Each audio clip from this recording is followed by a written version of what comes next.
네, 안녕하세요. 정신과 의사들의 진짜 정신과 이야기 내부자들입니다.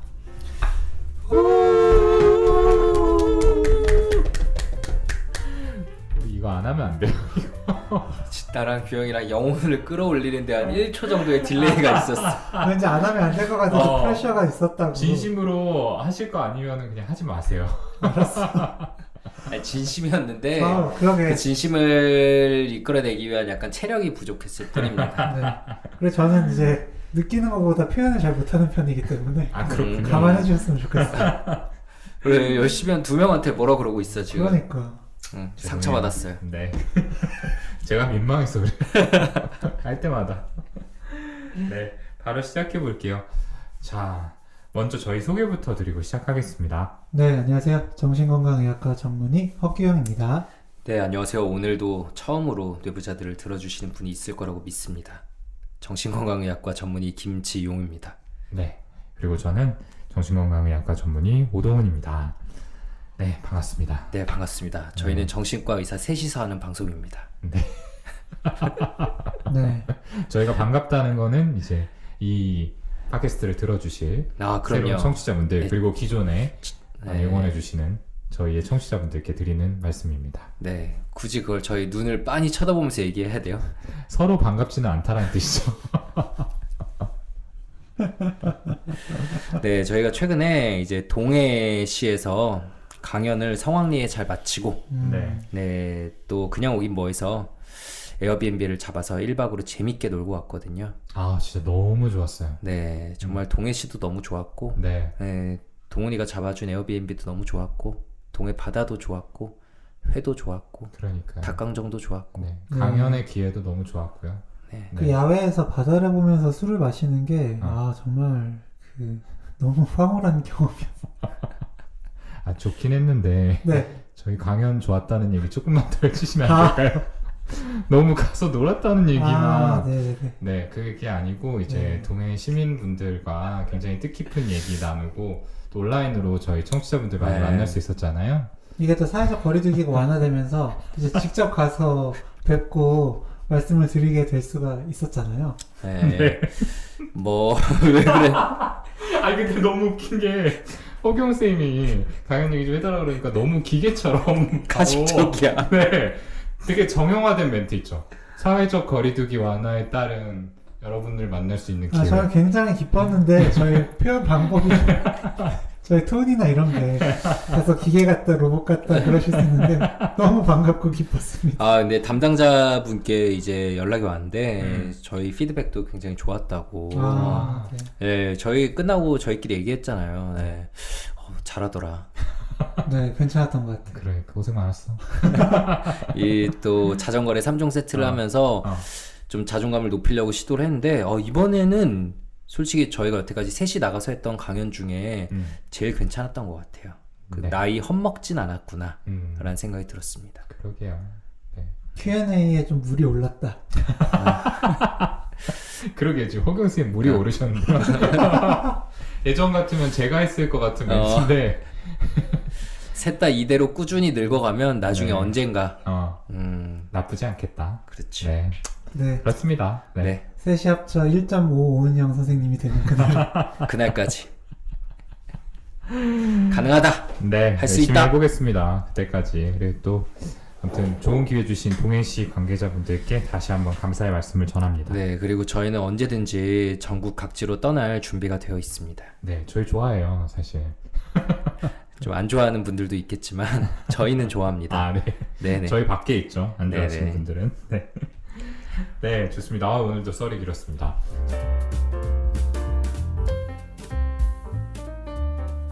자, 오늘 코너는 이제 언택트 시간인데요. 저희가 메일을 통해서 받은 사연을 읽어드리고 사연에 대해서 저희가 생각하는 바 그리고 솔루션까지 제공해드리는 그런 시간입니다. 자, 오늘은 또 어떤 분의 어떤 사연이 기다리고 있을지 우리 허경 스님 목소리로 들어보도록 하겠습니다. 안녕하세요. 제 설명을 간단하게 하자면 17살 때부터 조울증 치료를 위해 꾸준히 병원을 다니며 약을 먹고 있는 21살 여자입니다. 본론에 들어가기 전 간단히 제 마음 상태에 대해서 설명을 드리겠습니다. 제 마음속에는 제가 평소에 하는 생각들을 하는 A 마음. 정말 그런 생각들을 할 생각도 없고 하기도 싫은데 나쁠 말만 하는 B 마음이 있습니다. 이 B 마음은요, 툭할 때마다 욕을 합니다. 지나가는 사람들을 보면서 욕을 하기도 하고 그냥 이유 없이 욕을 하기도 하고 제 스스로에게 욕을 하기도 합니다. 그냥 제가 아무 생각 없이 있다가 B 마음을 인식이라도 하면 욕을 하기 시작합니다. 그럴 때마다 죄책감을 가지면서 A 마음이 B 마음을 말립니다. 정말 입에 담기도 어렵고 더럽고 음침하고 나쁜 말들을 합니다. 특히 화가 날 때는 말릴 생각도 못한 채 욕을 합니다. 그럴 때마다 제 마음은 그런 게 아닌데 비마음 때문에 자책도 많이 하고 죄책감도 많이 들게 됩니다. 또 언젠가 이성을 놓아버리고 그런 말들을 직접 입 밖으로 내뱉을까봐 두렵습니다. 약간 애정결핍같이 관심을 받고 싶어하는 성향도 있는 것 같아요. 이제 본론을 말씀드려 볼게요. 저는 어릴 때부터 개인적인 일이 있었는데 그 영향인지 화를 잘 못 내는 사람이었고 스트레스를 받거나 화가 나면 잘 못 풀고 그냥 매번 혼자 참기만 했었습니다. 나름 노래를 듣거나 잠을 자면 스트레스가 풀린다고 생각했는데 풀리지 않았고요. 스트레스를 받고 화가 났을 때는 회피하는 방법뿐이었습니다. 매번 화가 나고 스트레스를 받아도 참는 것 말고 딱히 다른 걸 해본 적이 없어서 그런가 스트레스를 받는 그 발화점이 굉장히 낮습니다. 그냥 아무 이유 없이 스트레스를 받아 화가 나기도 하고 별거 아닌 일에도 스트레스를 받고 그냥 좀 안 좋아하는 소식이 들리거나 내 계획대로 안 될 때 스트레스를 굉장히 많이 받습니다. 예전에는 그래도 잘 참았거든요. 그런데 최근 1, 2년간 그게 한계에 온 건지 화가 나면 쉽사리 진정이 되질 않고 몇 시간 동안은 씩씩대는 것 같습니다. 평소에는 욕을 잘 안 하는 편인데 화가 나면 쌍욕을 하기도 하고 욕으로 도배한 글을 개인 SNS에 올리기도 해요. 물건을 다 집어 던지고 싶고 차라리 스스로 몸에 상처를 내서 아픈 감정으로 화내는 감정을 덮어버리고 싶기도 합니다. 물건을 던지는 것도 인형이나 베개 이런 던져도 크게 문제가 되질 않는 것들을 던지고 싶은 게 아니라 유리로 된 물건, 전자제품, 좀 묵직하거나 딱딱한 물건들을 던져야 스트레스가 풀릴 것 같습니다. 비마음이 계속 머릿속에서 당장 소주병을 던져 깨트리고 그 위를 굴러서 몸에 상처가 나게 해. TV나 옷장을 발로 차버려. 베란다 밖으로 뛰어내리거나 유리를 깨트려 손목을 그어버려. 등등 그런 생각들이 머릿속에서 끝없이 말을 해서 정말 미쳐버릴 것 같습니다. 나중에 진정이 되고 나서 후회하고 뒷수습을 할 저를 생각해 참기도 하고요. 그런 나쁜 행위들을 한번 하고 나면 그 느낌을 계속 받기 위해 또다시 그런 행동들을 할까 두려워 겨우겨우 참아내고 있습니다. 사실 방금 겨우 참다가 안 쓰는 셀카봉을 벽에다 내려다 쳤는데요. 스트레스가 조금이었지만 풀리는 느낌이 들었습니다. 저는 분노 조절 장애일까요? 절 괴롭히는 비마음을 없애버리고 싶습니다. 어떻게 해야 비마음을 없애고 화를 잘 다스릴 줄 알고 스트레스를 조절할 수 있을까요? 사연 잘 들어봤습니다. 자, 좀 어떻게들 들으셨어요? 되게 무겁네요. 네, 그 고통이 정말 크실 것 같고, 야, 이거 진짜 힘들죠. 네, 그냥 저는 순간적으로 이제 뭐라 그럴까, 그 모든 사연에 이제 어떤 고통의 크기의 경중이 있겠냐만, 그래도 저희가 증상의 그 경중은 분명히 있잖아요.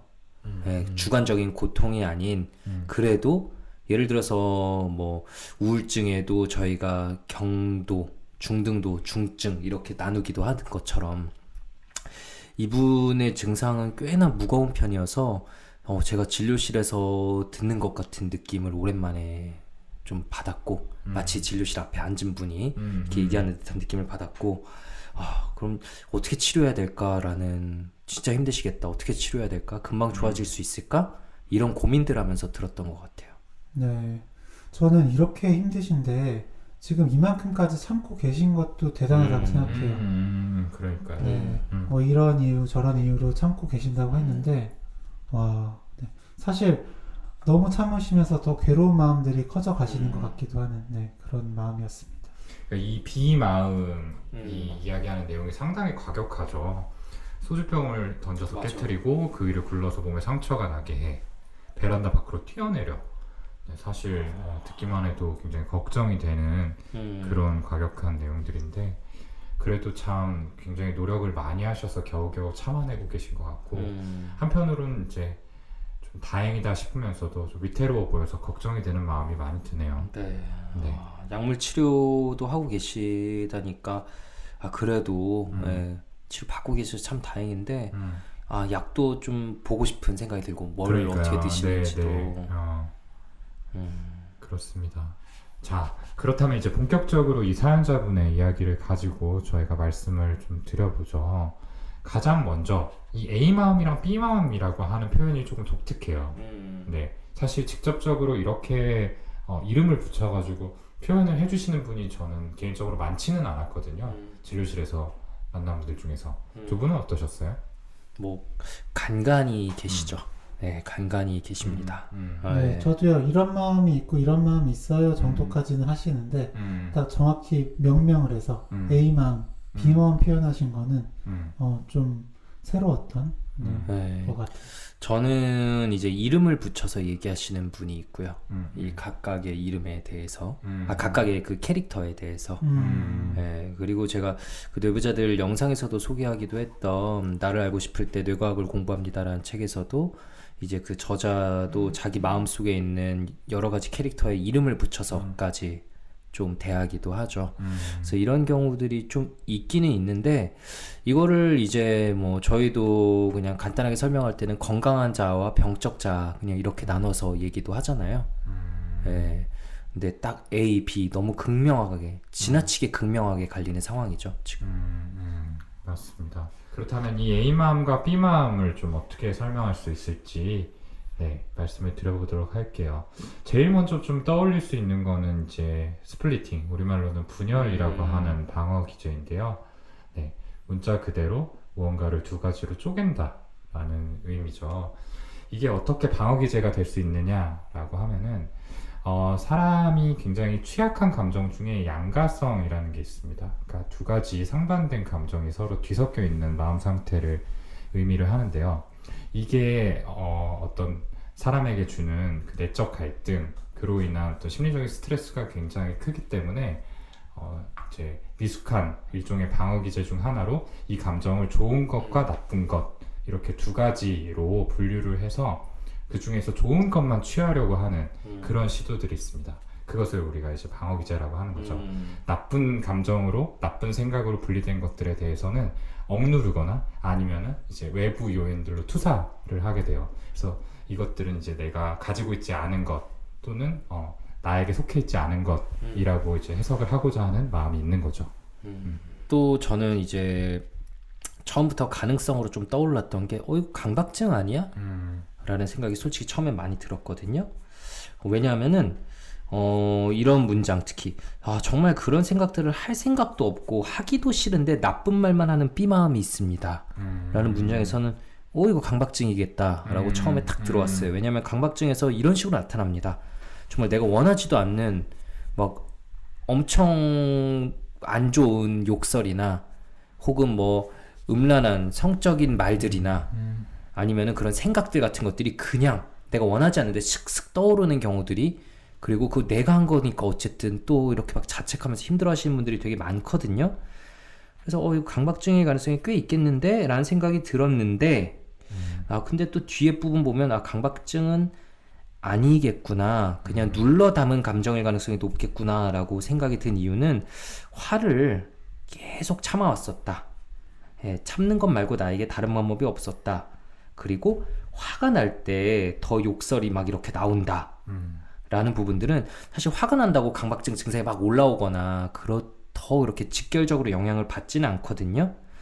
그래서 강박증의 가능성을 완전히 배제할 수는 없겠지만 이거는 동훈이가 말한 것처럼 감정을 꾹꾹 눌러 담고 그냥 눌러 담는 걸 떠나서 분열로 아예 나눠 놓은 거 아닌가. 그쪽에 좀 더 저도 한 표가 실리긴 합니다. 네, 그래요. 그리고 이 B 마음들이 떠올랐을 때 계속 A 마음이 말린다고 했어요. 네, 이런 생각하면 안 돼. 네, 이런 식으로 말린다고 했는데요. 우리의 이런 마음을, 네, 이제 프로이트가 예전에, 에고, 슈퍼에고, 이드, 이렇게 자아, 초자와 원초와, 이런 식으로 나눠서 설명을 했습니다. 좀 간단히 설명을 드리면, 이드라는 거는 이제 쾌락 원칙, 되게 뭐 남들을 때리고 싶거나, 네, 어떤 사람과 뭐 어떤 성적인 뭔가를 하고 싶거나, 이런 욕구 관련된 그런 부분이고요. 슈퍼에고는 어떤 도덕, 법, 원칙, 양심. 네, 양심 이런 거예요. 네. 그래서 이드는 이렇게 하고 싶은데 슈퍼에고가 막 그러면 안 돼, 그러면 안 돼.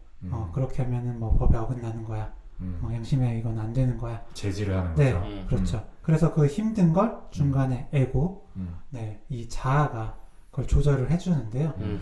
어떻게 보면 이 비마음이라는 거는 사실은 그렇게 해서라도 화를 좀 풀고 싶은 네, 그런 충동과 가까운 이드, 네, 원초화가 아닐까라는 생각을 하고요. A 마음은 평소에 하는 생각들 그리고는 좀 에고에 가까운 것 같고, 그리고 이걸 말리는 마음은 좀 슈퍼 에고에 가까운 것 같기도 해요.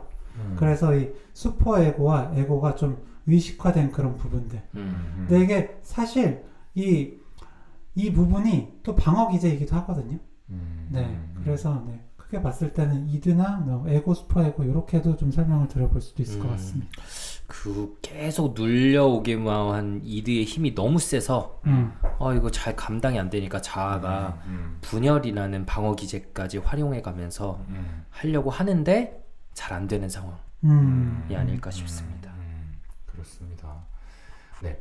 그리고 이제 이분의 사연 속에서 비마음이 계속 머릿속에서 뭐 TV나 옷장을 발로 차버려, 베란다 밖으로 뛰어내리거나 유리를 깨트려 손목을 그어버려 라고 끊임없이 말을 해서 정말 미쳐버릴 것 같다 라고 얘기를 하셨어요.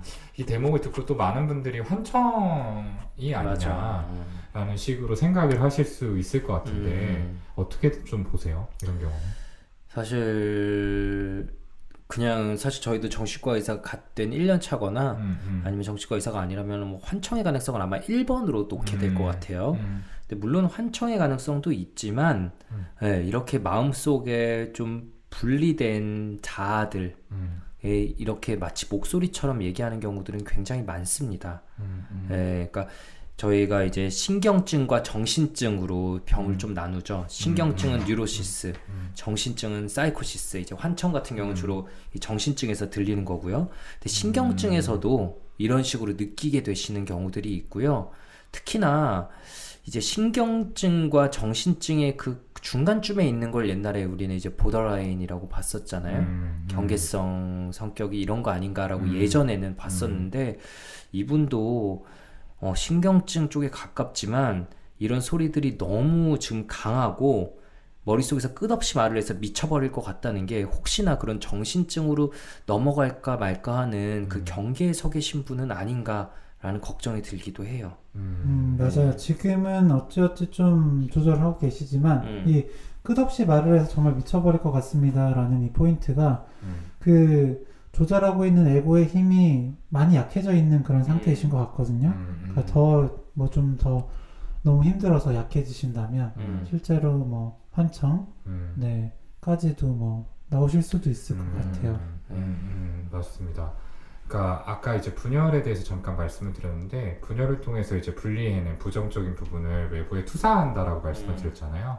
그러니까 이 나쁜 부분은 나에게 속해 있지 않아. 이건 밖에서 온 거야 라고 해서 이제 바깥으로 공을 던지듯이 그걸 집어 던지게 되는데 사실은 이 원리가 결국에는 이제 환청이 형성되는 정신역동이라고 저희가 생각을 해요.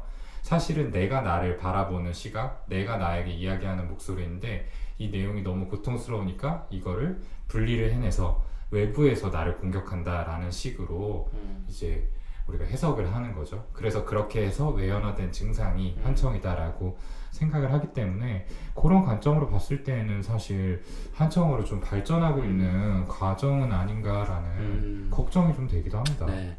그래서 더더욱 이제 쓰고 계신 약을 좀 보고 싶다는 거고, 그러니까 꼭 정신증이 아니더라도 항정신병 약물을 이럴 때 많이 쓰거든요. 자아가 많이 약해져 있다고 느낄 때.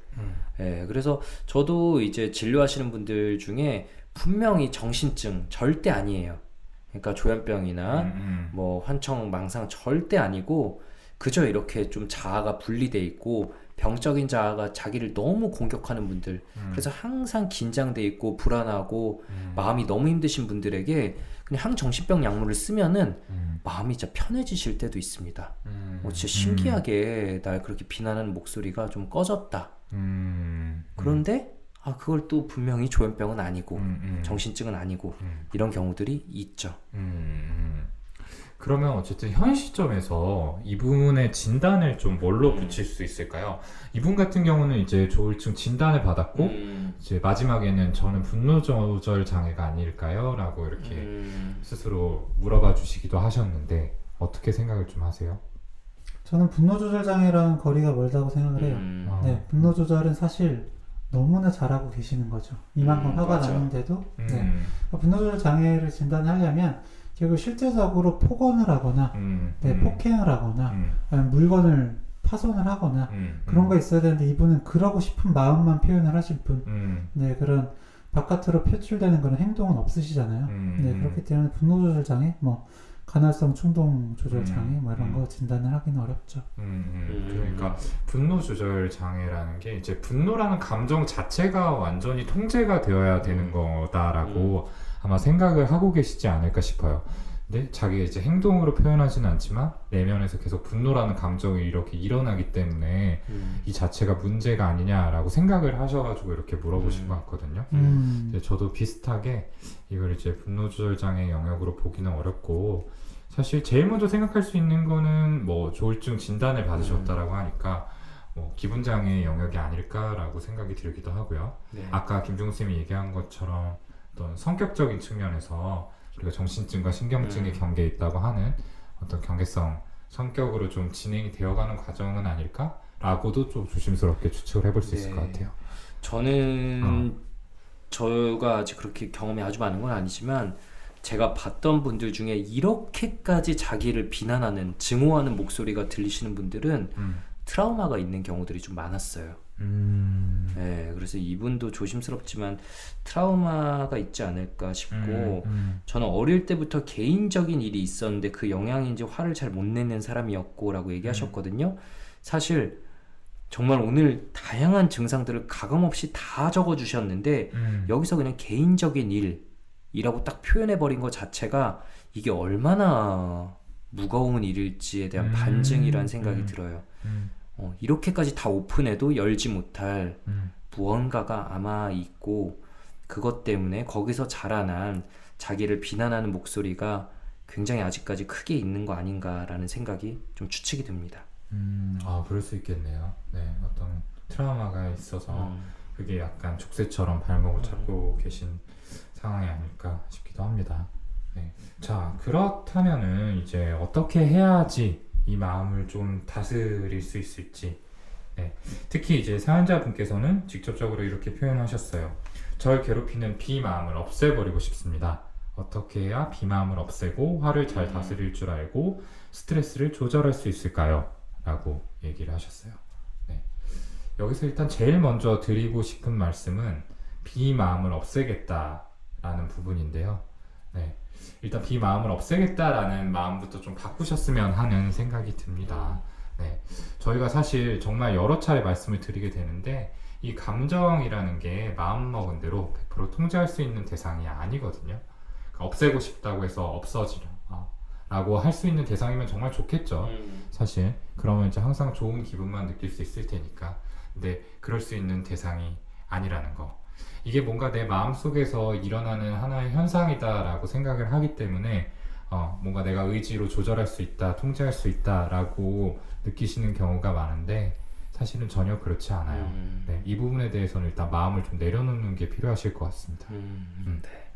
그 아까 강박증 가능성에 대해서도 말씀을 드렸지만 강박증이 저는 메인은 아니라고 생각하는데 어쨌든 강박증 때문에 이렇게 생각이 계속 통제할 수 없는 생각이 떠오르시는 분들한테도 이런 얘기 되게 자주 드려요. 그거 지우려고 하면 할수록 더 떠오른다. 그냥 이거 또 왔구나 라고 일단은 받아들이고 수용해야지만, 그래야지만 오히려 가벼워지는 법이거든요. 사람의 마음은 굉장히 역설적입니다. 나 내일 시험이니까 오늘 지금 바로 잠들어야지 하면 못 자요. 예, 나 이번 골프공 진짜 잘 쳐야지, 최고의 힘으로 잘 맞춰야지라고 하면 무조건 헛스윙 납니다. 예, 사람의 마음은 원래 그래요. 네, 그래서 없애려는 시도, 동훈이 말한 것처럼 이거부터 내려놓으셔야만 합니다. 네. 이게 이 사연자분께서는 화, 분노, 공격성, 공격적인 어떤 말들, 이거를 굉장히 안 좋게 보시고 계시죠. 네, 이걸 없애버려야 할 무언가로 계속 생각을 하고 계시는데, 네, 이거는 사람이 가진 본능입니다. 네, 없는 게 오히려 이상하죠. 네, 저도 그렇고요. 여기 있는 선생님들도 사실 속으로 이런 공격성이나 화 다들 가지고 있을 거예요. 네, 저희 이번에 많이 보고 왔잖아요, 서로 다. 많이 있어요. 많이. 네. 그렇죠. 네. 네. 저희는 다른 사람보다 더 많을 수밖에 없어요. 왜냐면 평소에 더 눌러 담으니까. 맞아요. 네. 그렇죠. 근데 참 많은 사람들이 이 감정을 뭔가 좋은 것과 나쁜 것으로 나누죠. 네, 뭐 기쁨, 뭐 어떤 행복 이런 건 좋은 거고, 네, 화, 분노, 뭐 짜증, 뭐 이런 실망 이런 건 나쁜 거야. 라면서 네, 되게 본인이 많이 이런 특히 부정적인 감정들을 많이 가지시는 분들은 이걸 되게 스스로도 또 부정적인 사람이라, 부족한 사람이다 이렇게 생각을 하기도 하고요. 근데 어쨌든 이 감정은 판단의 대상이 아닙니다. 그러니까 좋고 나쁜 걸로 나눌 거 아니라는 거죠. 네, 부정적이라는 의미는 그 해당 감정이 가진 속성일 뿐이고요.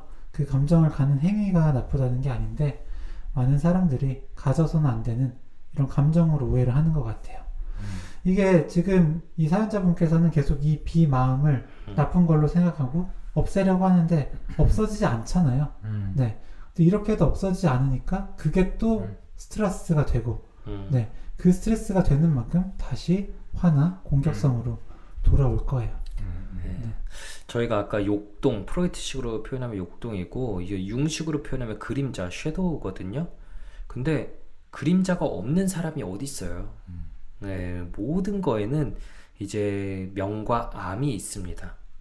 그러니까 그림자 없애려고 하면은 네, 그것만 스트레스 받다가 우리가 죽을 수밖에 없겠죠. 그냥 진짜로 저희 셋 다 똑같은 말씀 드리는 거는 그냥 받아들이셔야 된다는 게 사실이기 때문이고요. 그거 말고 다른 방법이 없기 때문에 일단 말씀드리는 거예요. 네, 이분께서는 받아들이시는 게 되게 두려울 거예요. 내가 이 마음을 인정해주고 받아들이면 이 마음이 행동으로 나오게 되는 거 아닐까? 라는 생각이 분명히 있으실 거거든요. 근데 오히려 그거 반대죠. 오히려 이 마음을 받아들여주고 인정을 해줘야 그만큼 마음이 편안해지고 네, 조절을 할 수 있게 되실 겁니다. 맞습니다. 제가 오늘 이제 진료실에서 그 아이 하나를 봤거든요. 근데 이제 이 아이가 이제 행동 조절이 잘 안 되는 문제로 왔어요. 그러니까 굉장히 공공장소에서 막 소리 지르고 화내고 떼쓰고, 사실 오늘 진료실도 들어오자마자 발로 이렇게 책상들을 차는 모습이 있었거든요. 근데 이제 아이랑 이야기를 좀 나눠보고 또 어머님 이야기를 들어보니까 결국에는 이 친구가 관심을 받고 싶은 마음이 큰데 이거를 어떻게 좀 적절하게 표현해야 될지 모르니까 점점 이제 수위 높은 행동으로 관심을 끌려고 했던 거예요. 그리고 그 이면에는 이제 어머님께서 너무 바쁘고 동생까지 태어나면서 이 친구한테 관심을 충분히 쏟아주지 못한 어떤 그런 것들이 있었거든요. 그래서 핵심은 제가 관심 받고 싶은 마음이니까 우리 행동에 너무 포커스를 맞추기보다는 이 친구랑 좀 시간을 더 많이 보내주시고 뭔가 조금 더 관계를 단단하게 만들기 위한 시도들을 해보자 라고 말씀을 드렸던 게 기억이 납니다. 근데 이게 이 상황에도 똑같이 적용을 할 수 있는 것 같아요. 이 감정, 부정적인 감정이라는 게 바로 이제 어린아이 같은 거라고 생각을 하시면 좋을 것 같은데요. 이 화가 나는 어린아이가 관심을 가져주지 않으면 더 심하게 때를 쓰는 것처럼 이 감정도 주목을 해주지 않으니까 점점 과격한 방식으로 본인의 존재감을 좀 드러내는 게 아닐까라고 생각을 했어요. 그러니까 저 과격한 언어들, 뭐 소주병 위에서 굴러라, 베란다에서 뛰어내려라, 네, 정말 과격한 것들이죠. 근데 이 목소리들이 정말로 나를 해치려고 하는구나 라고 생각하는 대신에 나 좀 지금 바라봐 달라고 나한테 이렇게 좀 간절하게 외치고 있구나 라고 생각을 해주시면 좋을 것 같아요. 이렇게 생각을 하면은 이 감정을 밀쳐내는 대신에 그냥 바라봐주고 아, 나 참 많이 힘들었구나 라고 이해해주고 공감해주고 이런 게 좀 답이 아닐까. 갑자기 또 저희가 그 리뷰자들에서 얘기했던 케빈에 대하여가 생각이 났는데 거기서 케빈도 뭔가 엄마가 자신의 마음이 왜 그런지에 대해 관심을 기울이지 않으니까 점점 더 문제가 커져 나가고 그런데 오히려 마지막에 왜 그런 거니? 라고 질문을 던지고 안아주니까 처음으로 수그러들잖아요. 네, 그거랑 똑같은 상황이라고 생각을 해요. 맞아요, 맞아요. 왜 그런 거니? 라는 질문을 이제 B 마음에게 던질 차례인 거죠. 이 마음은 어디서 온 거고, 말하고자 하는 게 뭔지. 이 부분은 아마 사연자분이 스스로를 좀 되짚어 보면서 생각을 해보시면은 닿는 지점이 분명히 있을 거라고 생각을 합니다. 근데 B가 너무 세거든요. 지금 B가 너무 세서 그 케빈 어머니도 결국 케빈을 폭주를 막지 못했던 거잖아요. 그렇죠. 사실 사건이 일어나고 난 다음에서야 이제 다독일 수가 있었던 거죠. 그러니까 이거는 정말 상담을 하셔야 될 지점이라고 생각이 듭니다. 혼자서 하시기는 너무 힘들 거고요. 게다가 자아가 많이 약해져 있는 상황에서 좀 쉽지 않은 작업이고 자아가 더 흔들릴 수도 있어요. 일시적으로 더 안 좋아질 수도 있고요. 그래서 이거는 꼭 충분한 시간 상담을 할 수 있는 곳에서 좀 진행을 하시는 걸 저는 추천을 드립니다. 사실 치료를 어떻게 하고 계시는지가 좀 궁금하긴 하더라고요. 근데 김종수 선생님 방금 말한 것처럼 사실 무조건 이런 상황에서 상담을 한다고 뭐 과거에 힘들었던 기억들을 파헤치는 게 답은 아닙니다. 그렇게 되면은 정말 이렇게 박뚜껑을 열었을 때 그 압력에 못 이겨서 이렇게 팍 날아가 버리고 그 안에 있는 내용물들이 쏟아져 나오듯이 그런 상황이 될 수도 있는 거거든요. 정말 기억이나 그것에 수반된 감정들이 막 통제하기 어려울 정도로 쏟아져 나오면서 정말 스스로를 막 해치려는 충동을 이기기 어려울 수도 있어요. 그러니까 꼭 그렇게 힘든 기억을 끄집어내는 게 답은 아니지만 궁극적으로 도달해야 될 지점인 건 맞죠. 맞아요. 그래서 만약에 상담을 같이 병행하고 있지 않다면은 조심스럽게 같이 좀 해보시는 거. 대신에 단기간 내에 끝내는 게 아니고 조금 긴 시간을 잡고 차근차근 한 걸음씩 치료자랑 같이 나가보시는 거를 꼭 권유를 드리고 싶습니다. 네. 그리고 이제 결국에는 여러 가지 좀 건강한 방식으로 이 화나 공격성, 이 분노를 표현을 해 보셔야 될 것 같은데요. 사실 지금 그 예전에도 보면 뭐 노래를 듣거나 뭐 잠을 자면 스트레스가 풀린다고 해서 해봤는데 풀리진 않았다. 결국 스트레스를 받고 화가 났을 때는 회피하는 방법뿐이었다. 라는 부분이 좀 기억에 남는데 저는 이 화나 스트레스를 다 풀려고 하셨던 거 아닐까? 뭐 이런 생각이 들어요. 네. 근데 지금 분노화 어마어마하시잖아요. 네. 사실 약간 김만 빼는 정도도 충분할 것 같은데 이 화를 다 없애버려야지 이 마음이 사라지는 방법만이 되게 좋은 스트레스 푸는 방법이야. 만약에 이렇게 생각을 하신다면 어떤 것도 안 되실 거예요. 맞아요. 네. 사실은 정말로 마음이 하라는 대로 이렇게 하신다 하더라도 다 풀리지 않을 겁니다. 네. 그렇기 때문에 어떠한 방법들 사용해 보시는 건 좋은데 이 마음을 다 없애기 위한 그런 수단까지는 말고요. 네, 그냥 아까 말씀드린 것처럼 그냥 조금 김 빼는 정도의 여러 가지 수단들, 한 가지 아니어도 되니까 여러 가지 시도해 보시면 좋겠습니다. 맞아요. 사실은 이 부분은 이제 치료를 대하는 많은 분들의 어떤 태도에서도 저희가 안타깝게 생각을 하는 부분인데 꼭 문제가 완전히 해결되어야만 진짜 치료다라고 생각하시는 분들이 되게 많아요. 맞아요. 왜 이렇게 오래 지났는데 그대로예요? 네. 그대로 아닌데. 그렇죠. 문제는 여전히 남아있죠. 문제가 있느냐 없느냐라고 하면은 뭐 둘 중에서는 있다. 그게 이제 처음이랑 똑같다라고 할 수도 있지만 문제를 수량화시켜서 100이었다라고 하면은 분명히 40, 50 이상이 줄어들었는데 그럼에도 아직 남아있는 부분이 있기 때문에 이건 의미가 없다라고 생각하시는 분들이 굉장히 많아요. 사실 이거는 좀 이분법적인 사고죠. 그리고 아까 우리가 처음에 이야기했던 분열이라는 방어 기제와도 맞닿아 있는 사고 방식입니다. 뭔가 어린 시절부터 매사를 좀 좋은 거 나쁜 거 두 가지로만 구분을 해오다 보면은 그 사이에 분명히 여러 가지 선택지들이 있는데도 이런 것들을 좀 잘 바라보지 못하게 돼요. 네. 그러니까 드리고 싶은 말씀은 그거예요. 치료든 스트레스를 해소하는 방법이든 허경 선생님이 말한 것처럼 다 해결해 주지 못하더라도 뭐 100 중에 10, 20이 줄어들어도 그건 굉장히 의미 있는 거거든요. 네, 100만큼 견딜 필요 없는 게 되잖아요. 네. 네, 조금이라도 버티기 쉬운 게 되고요. 네, 중언부언일 수 있지만 이것까지만 예시를 들어서 말씀을 드려보면 우리가 나 헬스장 벌써 아직도 5년째 다니고 있어. 난 왜 거기 그렇게 졸업을 못해? 라고 얘기하는 사람 없어요. 다들 칭찬하죠. 스스로도 칭찬하고 나 되게 끈기 있고 점점 더 건강해지고 있어. 병원을 다니거나 심리상담센터를 다니는 것 역시 똑같습니다.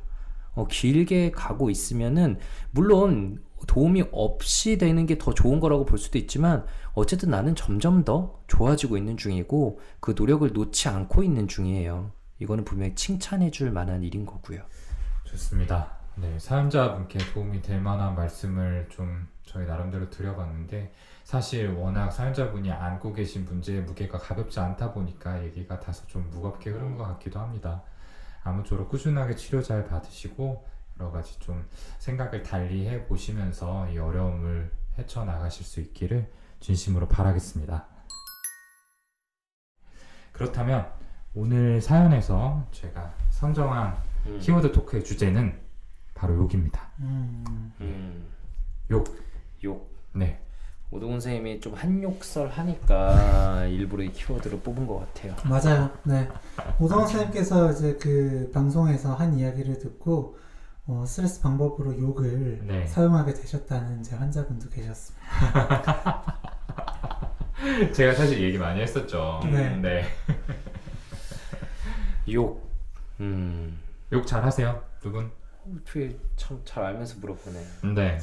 본인 입으로 좀 듣고 싶어요. 저랑 규영이는 사실 굉장히 드물게 욕을 못하는 사람들이죠. 아, 그렇죠. 어떻게 사람이 이렇게 욕을 못하나 싶을 정도. 그러니까 좀 저도 잘했으면 좋겠는데 이게 안 되더라고요. 지금 은연중에 욕이 굉장히 나쁜 거라는 메시지를 주고 계신 거 알고 계세요? 하고 싶은데 못하는 거 어떡해요. 그러니까 그게 아니고요. 네, 욕은 나쁜 거 아닙니다. 저는 항상 좀 말씀을 드리는데 저는 욕 전도사예요. 네. 이게 사실은 아주 성숙한 방법이 아닐 수는 있어요. 네. 그렇지만 생각해보면은 누군가를 때리거나 뭔가를 부수는 것보다는 입으로 공격성을 풀어가지고 좀 해소가 된다면은 맞아요. 또 좋은 거 아니겠어요? 네, 저랑 규영이도 사실은 이건 뭐 내부자들 오래 들으신 분들은 다 아실 거예요. 농담이라는 거 아실 거고. 근데 규영이는 그러게 별로 못 들어본 것 같아요. 진짜로 잘 안 하긴 해요. 네. 저는 솔직히 어릴 때 진짜 못하는, 안 하는 아이였거든요. 정말로. 정말로. 근데 그 대학병원 인턴 때를 기점으로 확 진짜 무슨 이렇게 30년간 막혀있던 둑이 뚫린 것처럼 그 인턴 시기의 힘듦을 버티기 위해서 욕설이란 방어 기제를 많이 사용했다가 점차 다시 좀 많이 사그러들어가고 있는 것 같아요. 네, 그때는 뭐 동훈이랑 같이 지낼 때는 뭐 둘이 하는 대화의 절반이 욕이었죠. 진짜요. 네. 뭐 저희가 힘들다고 징징대는 거는 아닌데 그 시절에 어쨌든 스트레스가 많았던 거는 사실이었던 것 같아요. 저는 오랜만에 이제 학교 친구들 말고 이제 바깥쪽에서 친하게 지내던 사람들을 만났는데 한 형이 이제 저랑 얘기를 하다가 야, 근데 너는 욕이 왜 이렇게 많이 늘었냐? 지금 하는 얘기에 80% 이상이 욕인 거 아니야? 라고 진지하게 얘기를 하더라고요. 인턴 때? 네. 인턴이었나 1년차였나 그랬던 것 같아요. 인턴 1년차 뭐 이럴 때쯤에 네네네. 정말 와 저도 스스로도 깜짝 놀랄 때가 있었어요.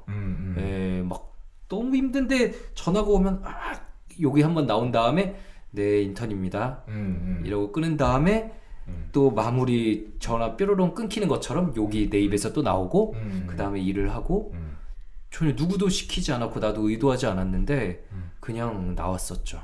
그리고 인턴방에 있으면은 그런 욕설들이 하루 종일 쉴 새 없이 여기저기서 네. 네. 그 콜 끊고 나면 욕이 나올 수밖에 없어요. 그러니까 그 전화를 하신 분에 대한 욕이라기보다는 그렇죠. 상황에 대한 화죠. 맞아. 그럼요. 네. 아, 왜 이렇게 일은 쉴 새 없이 쏟아지는가. 그렇죠. 저도 그때는 욕 많이 했고요. 근데 사실 저는 욕을 고등학교 때 많이 했던 것 같아요. 네. 그러니까 저는 뭐 이렇게 어떤 그런 대인 관계에 대한 친구 관계에 대한 고민들이 많았고, 그래서 저는 이제 좀 소위 뭐 되게 관계 잘하고 인싸인 친구들 말투를 많이 따라 했었어요. 지금 한 번만 보여주시면 안 될까요? 뭐 어떤 욕을 하는 걸? 네. 인싸 친구 말투. 그 고등학교 때 인싸 친구 말투는 지금 기억나지 않지. 네. 근데 뭐 우리는 뭐 사투리도 이렇게 좀 쓰고. 더욱 보고 싶은데요. 네. 충청도 사투리긴 했지만. 네. 네. 하여튼 뭐 유튜브 쇼츠로 만나볼 수 있습니다. 그 지역만의 레어한 욕설 있나요? 아니요. 저 이제 청주에서 학교 다녔잖아요. 거기 욕 뭐 특별한 거 없어요. 네. 진짜 뭐 바보야. 그 너무 미화된 거 아니에요? 갑자기 왜 이래? 맞아요. 진짜 어린 근데 나이 우리는 근데 이제 그때는 뭐 남자끼리 저 남자고등학교였는데 뭐 무슨 년 이런 거 붙여서 많이 했죠. 왜 그랬는지 모르겠는데 그러니까. 진짜 많이 그랬어요. 네. 미친년이 뭐. 삐입 처리 좀 해주실래요? 이거? 네. 그런 거 어쨌든 많이 했었는데 네. 그러다 보니까 이제 또 그때 고등학교 때 잘 나가는 친구들 욕 많이 섞어서 하잖아요. 맞아요. 강해 보이려고. 네. 그래서 저도 이제 막 썼었죠. 근데 어느 순간부터 좀 되게 이질감이 많이 들더라고요. 저는 그렇게 막 센 사람은 아닌데 센 말투를 사용하니까. 네. 그래서 좀 인지하고 나서 조금씩 줄이고 이제 욕을 하지 않는 다른 친구의 말투를 따라 하면서 네, 좀 줄어들었던 것 같은데 어쨌든 네, 고등학교 때랑 인턴 때 그때 두 번의 피케가 있었던 것 같습니다. 맞아요.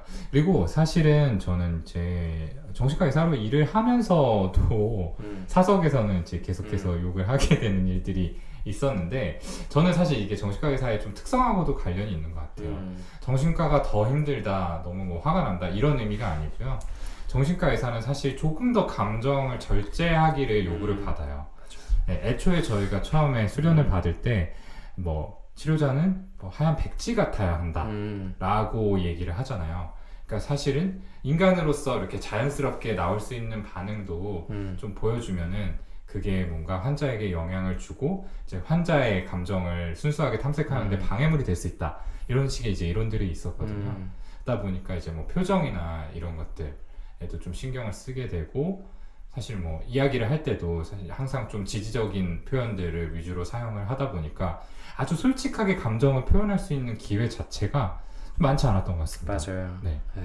그래서 그 균형을 잡아나가는 과정이 우리도 모르는 사이 몇 년 동안 있었던 것 같아요. 그러니까 한때 이제 동훈이와 제가 기회만 되면 만취하려고 노력했던 시절이 있잖아요. 이번에도 그 규영이가 그런 말을 남겼죠. 내가 망했을 때를 돌이켜보면 항상 동훈이가 같이 있었다 라고 얘기를 했는데, 뭐 생각해보면은 그냥 아까도 얘기했던 그 섀도우, 그냥 계속 일을 하면서 누구를 돕는 사람의 역할인데, 그게 우리의 삶의 그냥 일부가 아니라 그때 우리 삶 전체였잖아요. 병원에서 먹고 자면서 그냥 계속 좋은 사람, 뭔가를 해야만 하는 사람, 그러면서 계속 쌓이는 섀도우들이 뭔가 나가야 되는데 그냥 짧은 시간에 응집력 있게 나가려면은 술이 필요했던 것 같아요.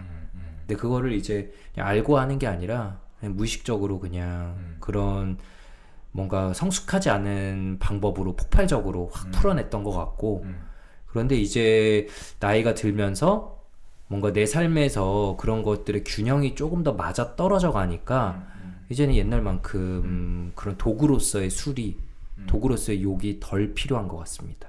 네.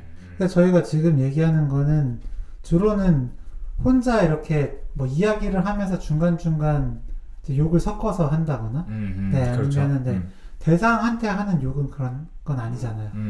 네, 그 사람한테. 그렇죠. 막 누군가랑 이렇게 싸우면서 욕을 한다라는 게 아니고, 얘기를 할 때 이제 욕을 많이 섞는다라는 거죠.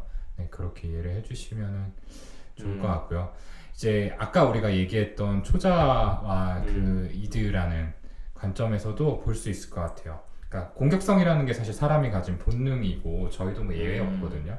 그런데 이제 이 정신과 의사라는 타이틀이 어떻게 보면은 거대한 초자로 작용을 하면서 그걸 좀 이렇게 꽉 누르고 있는 상황인 것 같아요. 그러다가 이제 좀 스트레스로 인해서 저희의 에고가 좀 취약해지거나 아니면 술 때문에 취약해지거나 아니면 안에 있던 어떤 감정들이 막 들썩들썩하는 그런 시점이 되면은 그게 이제 비집고 나오는데 그 형태가 욕인 거죠. 그래서 그거를 아까 이 사연자분에게 조언 드렸던 것처럼 아 너무 꼴 보기 싫은 나의 나쁜 모습이 나왔어 라고 볼 수도 있지만 아 그만큼 눌러 담고 있었구나. 그래서 만약 이번에 큰 문제가 없었다면 그냥 잘 빼냈구나. 다만 조심은 해야겠구나. 그렇죠. 그리고 뭐가 이렇게 부정적인 감정들을 만들었을까? 점검을 해볼 수는 있겠죠. 내가 뭐 그렇게 쌓여 근원이 있을까? 그렇지. 그리고 또 어떤 식으로 다시 풀어낼 수 있을까? 이렇게 좀 건설적인 방법으로 생각을 전개해 나갈 수 있는데 김종 선생님 말한 것처럼 아 욕을 하다니 난 정말 쓰레기야. 이건 내가 아니야. 이건 나쁜 도문이야. 이제 이렇게 되면은 그건 곤란한 거죠. 그러니까 사실은 이제 이 자기 이미지의 통합이라는 게 발달 과정에서도 굉장히 중요해요. 정확히는 이제 대상 이미지의 통합이라고 저희가 하는데 어렸을 때 우리가 좋은 엄마와 나쁜 엄마의 이미지를 처음에는 아이들이 통합하지 못하죠. 그러니까 두 가지의 별개의 대상이 존재했다고 생각을 해요. 그러니까 자신의 욕구를 잘 채워주는 대상은 좋은 엄마, 그렇지 못한 대상은 나쁜 엄마인데 사실 엄마는 한 명이잖아요. 근데 엄마가 뭐 상황에 따라서 좋은 엄마가 될 수도 있고 나쁜 엄마가 될 수도 있는 거죠. 근데 아이가 이제 그런 상황들을 인지를 하지 못한 상태에서는 두 대상을 분열을 시켜 놓습니다. 그리고 이제 시간이 지나면서 아, 이 엄마가 사실은 두 명이 같은 사람이었구나. 좋기도 하고 나쁘기도 한 사람이었구나. 이제 따져보니까 그래도 대충은 좋은 엄마. 충분히 좋은 엄마구나 라는 식으로 이렇게 생각을 정리해 나가는 과정이 있어요. 이걸 이제 대상 이미지의 통합이라고 하는데 이게 자기 자신에게도 똑같이 적용이 되거든요. 나의 약점을 자꾸 이렇게 분리해내서 뭔가 안 좋은 대상, 나쁜 대상으로 여겨서 버리려고 할 게 아니고 나한테 이런 부분이 있지만 이거 역시 나야 라고 자꾸 받아들이려는 시도들이 필요해요. 네. 근데 그게 참 꼴보기 싫어서 꼴보기 싫어서 자꾸만 회피하게 되는 거죠. 부정하고 부인하고. 근데 그래서 계속 눌러만 담는 사람들은 결국에 문제가 터집니다. 우리 그런 기사들 되게 많이 보잖아요. 그 어디보다도 가장 도덕적일 줄 알았던 집단에서 알고 보니까 가장 추악한 범죄가 뭐 벌어지고 있었다라거나 그런 이미지만 보여주던 사람이 뒤에서는 이런 일을 하고 있었다. 역시 믿을 사람 없네 라고 사람들이 실망하게 된 사건들이 끊임없이 터지는데 그게 그렇게 초자를 강요받을 때 어떤 특수한 페르소나를 더 강요받을 때 그게 문제가 터집니다. 그래서 저는 사실 연예인분들의 사건 사고 뭐 당연히 뭐 변호해 주거나 옹호해 줄 생각은 전혀 없지만 연예인들을 지나치게 공인으로 보고 그들에게 도덕적 기준을 강요하는 거는 또 잘못된 거라는 생각이 솔직히 들어요. 안 그래도 사람들 눈치 보면서 사느라 이렇게 사실은 마음속에 항상 눌리는 게 있을 텐데 부정적인 감정들을 그걸 더 사회적인 어떤 도덕적 기준을 강요해버리면 사건 사고가 더 생길 수밖에 없고 그러면 오히려 말 그대로 사람들에게 진짜로 많이 널리 보이는 사람인데 그런 사건 사고가 가지는 파급력이 더 클 수밖에 없고 그런 부담감 때문에 뭐 당연히 공황장애나 이런 걸 앓게 되는 사람들도 더 많이 생기고 뭐 의사에 대해서도 똑같은 시각들을 사실은 강요하는 게 되게 많잖아요. 의사는 이제 뭐 정혜 선생님 책에도 그런 문장이 있어서 저도 동감했었는데 환자보다 그 무엇보다도 그냥 자신의 업에 더 충실해야 되고 그것만을 목표로 사는 사람이 가장 선인 것처럼 이렇게 바라보는 그런 사회적 압박이 있잖아요. 그거는 분명히 뭔가 잘못된 거죠. 다 균형이 맞아야 되는데. 그래요. 네. 저는 이 욕이 또 좋은 점에 대해서 말씀을 드려보고 싶은데 이게 뭐 항상 그런 건 아니지만 욕을 잘 못하는 사람은요 초자가 거대한 경우가 많죠. 왜냐면은 욕이라는 거는 뭐 사회 통념상 좋지 않은 거 네. 그렇게 분류가 네, 되어 있죠. 그 비도덕적인 거. 네. 라기 때문에 그러니까 그런 초자, 양심, 네, 이런 도덕 그런 게 크게 차지하는 사람들은 욕을 못할 수밖에 없겠죠. 네. 근데 그렇게 초자가 큰 사람들은요, 또 어떤 문제가 생겼을 때 내 탓을 하는 경우가 되게 많습니다. 네, 대부 기인을 하는 거죠. 네. 그래서 남 탓을 하는 것도 그건 나쁜 거니까, 이건 내가 잘못해서 그런 거야. 네. 이렇게 생각을 하다 보면 사실 뭐 더 괴로워지는 경우도 많고요. 그런 분들한테는 오히려 좀 남 탓해라. 네, 상황 탓이나 네, 그 사람 탓을 조금 하시는 것도 필요하다라고 하는데 여기서 이제 욕을 하면은 그러니까 나에 대한 욕 말고요. 네, 그 상황이나 그 사람에 대해서 이제 혼잣말로라도 욕을 딱 하게 되면 확실하게 좀 더 그런 투사나 네, 뭐 합리화, 네, 그런 외부 기인이 되거든요. 맞아. 네, 그런 점에서 나를 좀 지킬 수 있는 좋은 방법이지 않나. 네. 네. 가끔 그 규영이 말한 것처럼 진료실에서 이렇게 감정을 진짜 억압하고만 살아오시고 분명히 남한테 뭔가 피해받고 있고 착취당하고 있는데도 본인 탓을 하시던 분들이 이제 막 감정이 약간씩 끌어올려오다가 진료실에서 갑자기 막 욕설이 자기도 모르게 약간 섞여 나오고 막 너무 죄송하다고 막 이럴 때 저는 마음속으로 되게 반기게 되는 상황들이 있죠. 아, 진짜 감정이 나왔구나. 네.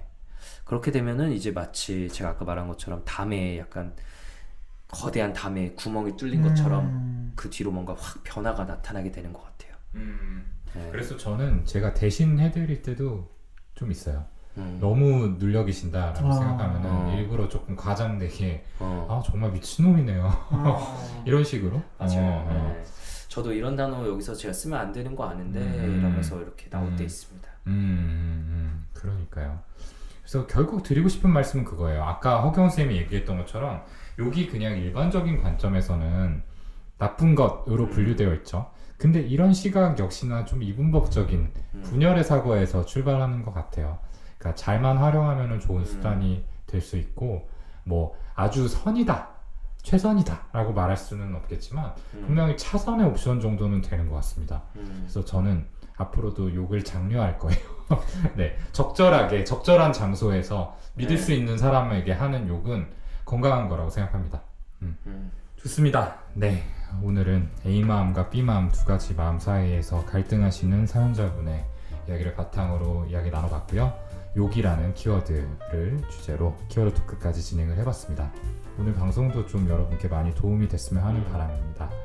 자, 저희는 다음 시간에 더 흥미롭고 유익한 주제 들고 열심히 준비해서 다시 찾아뵙도록 하겠습니다. 감사합니다. 감사합니다.